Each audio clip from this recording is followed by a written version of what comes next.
Hey guys, and welcome back to another video. Dad, it's preview day today, baby. What are you thinking then? Well, I'm still shocked on Saturday's game, really, purely because I thought Plymouth played extremely well. On any other given day, they could have really taught us a lesson had they been a bit more clinical. But can I just get one thing off my chest? I thought that I thought Rooney had been playing well. I thought the support they brought was fantastic. The loyalty the fans shown throughout was ace. But now onto the Albion. You know who's the unsung hero for me during match days now? Go on. Colin Grant. He puts such a lot of effort into his running, and he's like a brand new player, isn't he? But saying that, you know, every single one of them put in a shift. Still think massive congratulations to all concerned with the Albion. We've regrouped, gone back to basics. You can't underestimate that someone like Cole Bartley. But very pleased. I know I went on a barnstorming 4-0. I got it wrong. I went too gung-ho. But very pleased. I think that Plymouth have got nothing to worry about. I think that if they can find the scoring boots, then I think they're going to be a force to be reckoned with. But listen, we are at the summit. We are the team to beat. It's one thing getting there. It's another thing staying there. Now, Crystal Palace, Sheffield Wednesday, right, pose another threat. Now, I can tell you now, I remember going to Hillsborough last season, and to a man, everybody put a shift in for their gaffer. And I'll tell you what, I thought, wow, they're going to go on to bigger and better things. But they're towards the bottom of the league. Daniel Roll, I thought, was always a good manager. I'm not quite sure what's happening there. I know that I'd like to know whether or not there was any mileage in Josh Windass coming to Albion. I don't think there was. I think it was just to get him a contract renewal. But don't forget, we know, sorry to put in there because I'll only forget, it's Barry Bannon's the man who makes things tick there, and the weekend he scored a belter.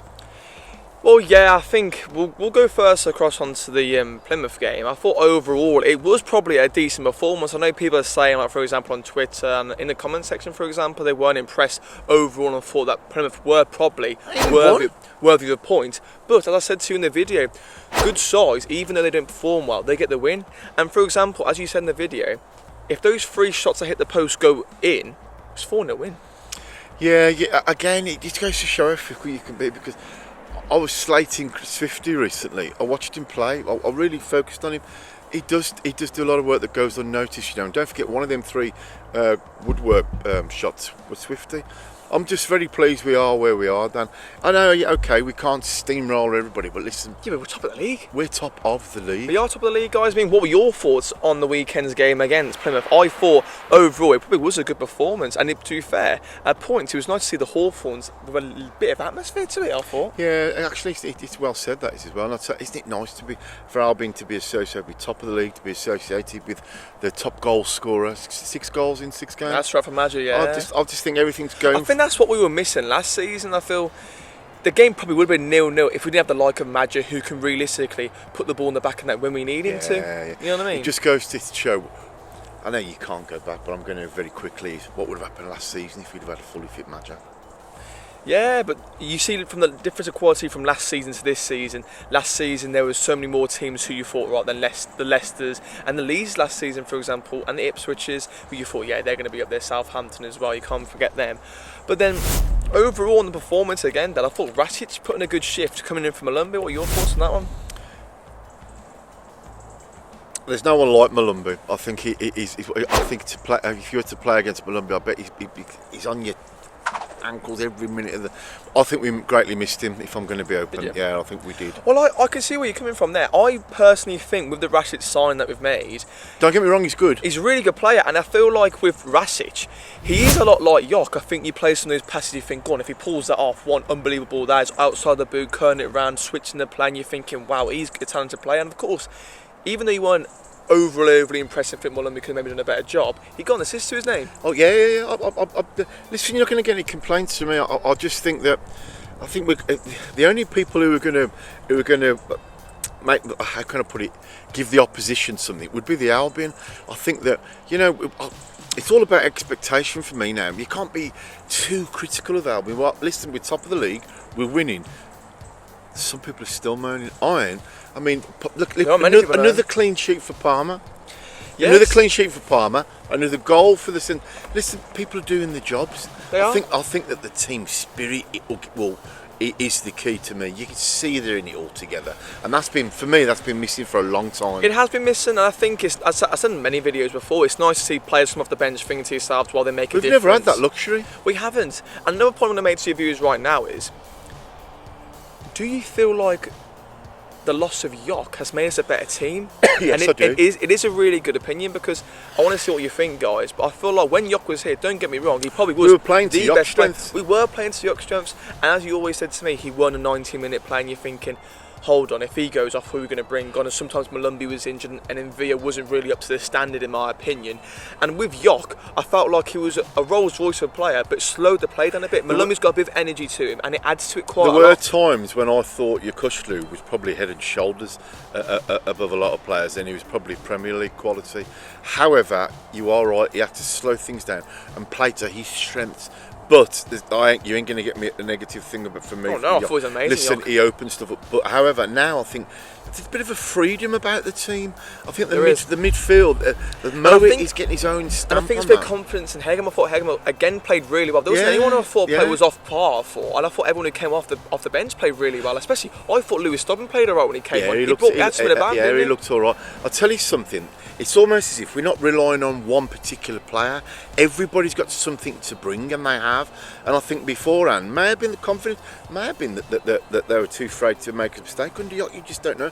But one thing I do know is now the play is brilliant, and let's not forget. Let's just keep on doing the simple things easy. There's no need for bloody Hollywood balls and all this business. Right? Get the ball, pass, move it on, go. And I think, you know something, we look ace. We do look at it, so I definitely agree with that. I did feel like at times maybe Tom Fellows was nerved a bit, but he still had that quality and got a couple of shots on goal, and you thought, wow.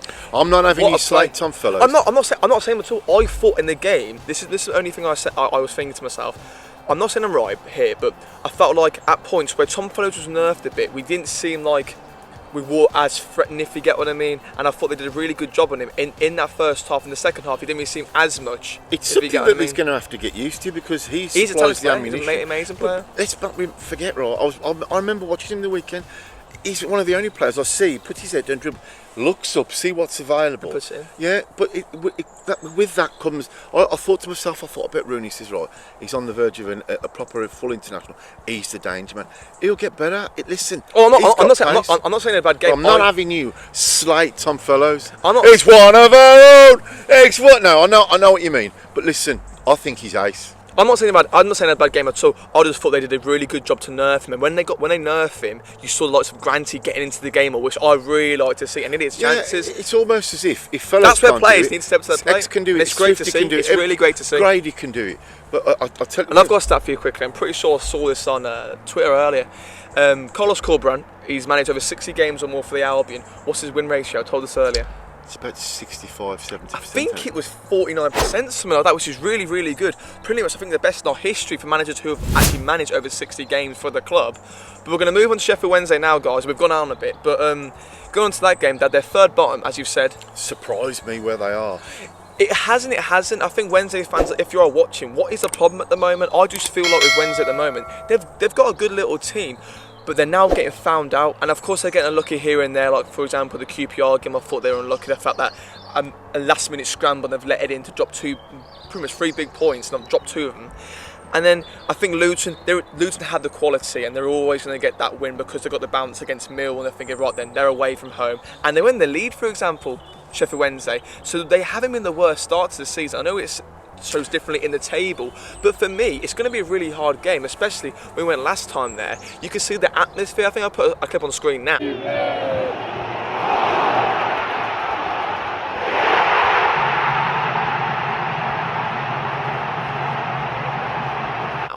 You could see how good they were there. The idea the stadium's bouncing, and it's actually as well nice to see that Albion have finally got the bottom tier. Got the bottom tier sorted out. Yeah, one thing I will say about don't underestimate them, because I know I'll say this about all the other teams, but to a man, it was the most complete performance I've seen anybody do a job on Albion last season.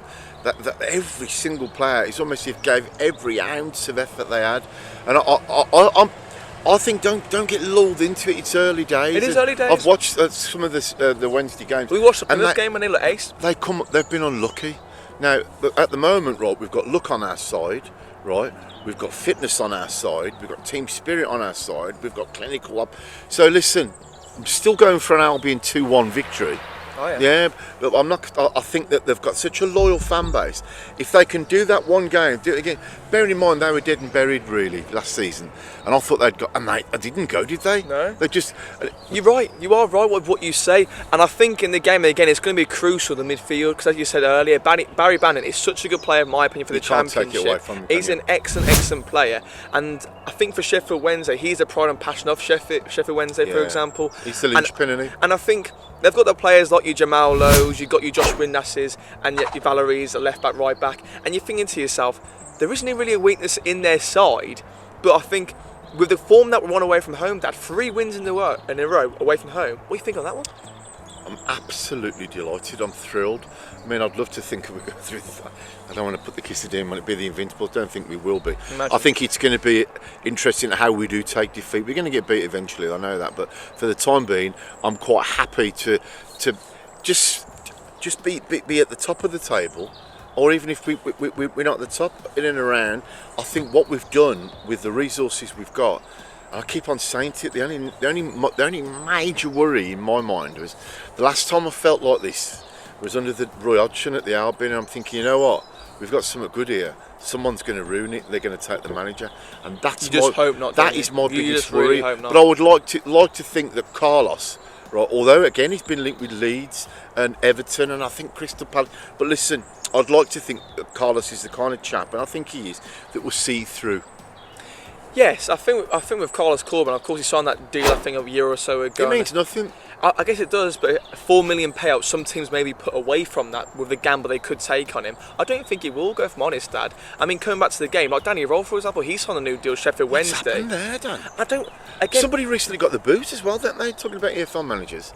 who was it? Who was it? Oh, was it Cardiff? It was Cardiff. It was Baloo from Cardiff. Yeah. I'm not surprised that they haven't had the greatest start to the season. But coming back to Sheffield Wednesday, I think Danny Roll, give him a bit more time at this time of the season, they could beat us and they could go on a massive roll. Yeah, I think another thing with being top, that's why I'm not taking it for granted, is our scalp is there to be taken. Oh, definitely. And so you can hear people's team talks are the top of the league are coming into town. Listen, nothing but admiration for Carlos.